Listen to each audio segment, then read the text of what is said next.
Здорово, танкист, у микрофона голос ассистента. Это первый обзор на танки. После моего инсульта. После инсульта я не могу хорошо говорить. Афазия. По этой причине будет говорить Максим.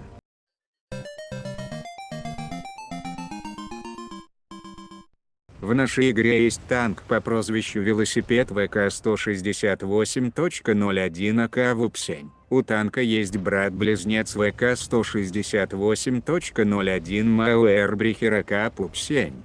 Отличается он лишь наличием специального неснимаемого камуфляжа и отсутствием велосипеда. Велосипед есть, только на корме и разобранный. В остальном это идентичные машины.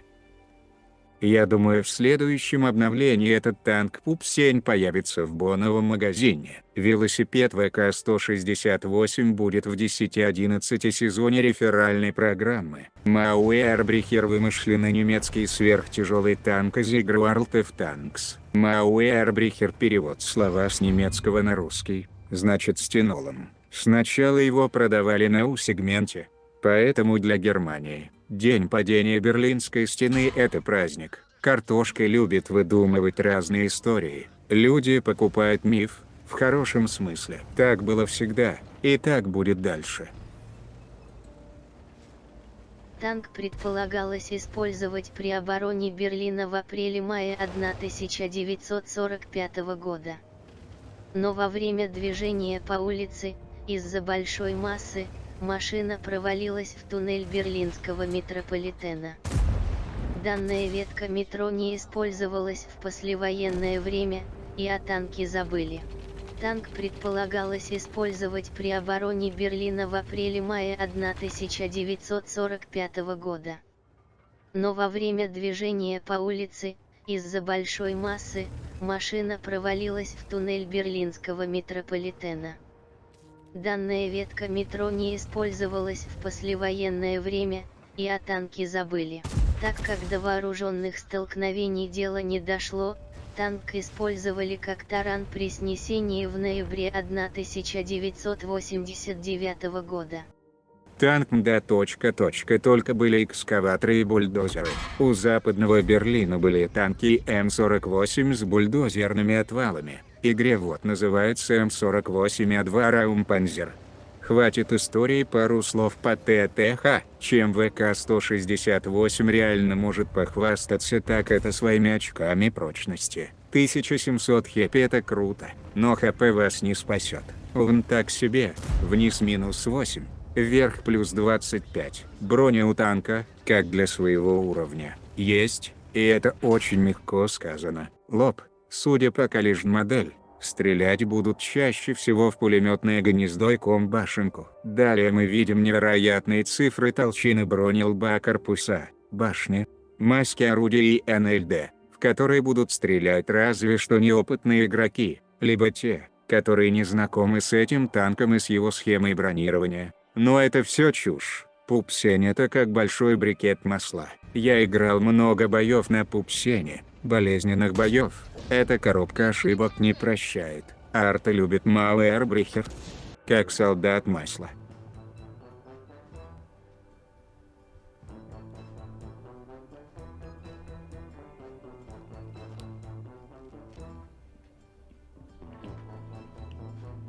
Пупсень всегда будет принимать вражеские специальные снаряды, и они будут резать его как нож масла. У него в лбе 180 мм. Но если было 200 мм, было бы лучше такого ВК-100. Но после обновления 1.13, фугасы теперь вам не будут мешать, и это хорошо. Ромб. Поставив танк ромбом, можно выдерживать выстрелы не только 9 уровней, но и некоторые 10-ки будут не в состоянии вас пробить. Шутка. Как? Борт. Ну уж, в борта танк всегда будет принимать вражеские снаряды. Уточним, в борта корпуса, так как башня по бокам, на удивление, прочна и владеет толщиной брони от 190 до 200 мм. Не всегда будет пробиваться машинами уровнем ниже. Высокоуровневым оппонентам не составит труда пробить бортовую проекцию, корма, задняя часть. фактически, не несет никакой защиты и будет впитывать снаряды танков из красной команды более чем постоянно. Настоятельно не рекомендуется стрелять танку в НЛД кормы, так как это деталь под углом, а толщина брони около 200 мм. Орудие. 120 миллиметровый ствол ничем не выделяется на фоне других орудий того же уровня. Если со сведением и точностью игроки смогут смириться, то КД в 14,38 секунды многим покажется долгим. Несомненно, этот показатель начнут сразу же улучшать досылателем и вентиляцией. В таком случае орудие будет стрелять каждые 12,66 секунд. Полный фарш, а именно с боевым братством, шоколадкой и предбоевой инструкцией рациональная боеукладка, даст нам перезарядку в 11,5 секунд. Единственный параметр орудия, который будет нас регулярно радовать, так это средний урон. С каждым выстрелом танк будет снимать врагу, в среднем, 440 единиц, а если на горизонте покажется борщ, или, к примеру, АМХ-50100, смело заряжайте фугас и карайте неприятеля на 630, а то и более, урона. Бронепробитие простой ББшкой оставляет желать немного лучшего. 220 мм.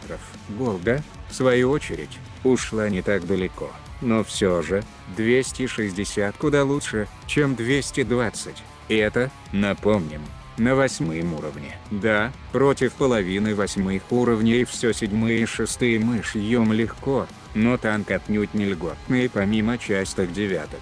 Время от времени в сетапе будут красоваться десятки. Своей 40-тонной головой танк крутит медленно. Обзор, поистине немецкий, 400 метров. И это не может не радовать. Было смешно и больно, если обзор был 350 метров. Подвижность, динамика очень схожа с маусом. 20 км в час максималки будет очень не хватать в ситуациях, когда на фланге уже идет замес, а вы все еще карабкаетесь. Удельная мощность не дотягивает даже до 10, но нас бы это не спасло. То, что двигатель имеет 1600 лошадок, не делает нам хорошей погоды. Масса танков 168 тонн дает о себе знать.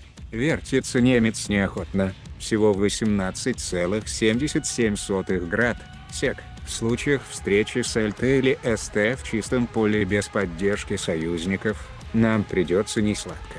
Абсолютно понятно из характеристик подвижности танка, что ВК-168.01 машина одного направления. Играя на такой технике, нужно определить направление ее движения еще до начала боя, вернуться, чтобы сбить захват или оказать помощь союзнику. В большинстве случаев не получится.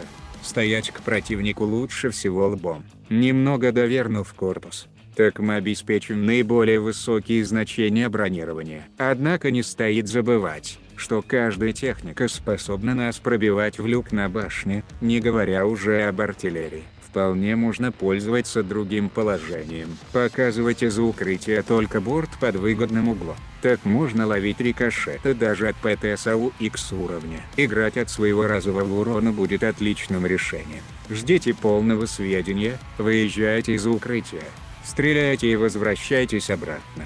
Если вы досмотрели до этого момента, напишите комментарий, плохая или хорошая скорость Максима, и напишите, на какой танк сделать следующий обзор. Скоро у меня восстановится моя речь. Сейчас я не понимаю слова на звук и не понимаю музыку или звуков. Это видео мой труд, моя интуиция. По итогу, по своим ТТХ, Тяж очень похож на своих прокачиваемых братьев.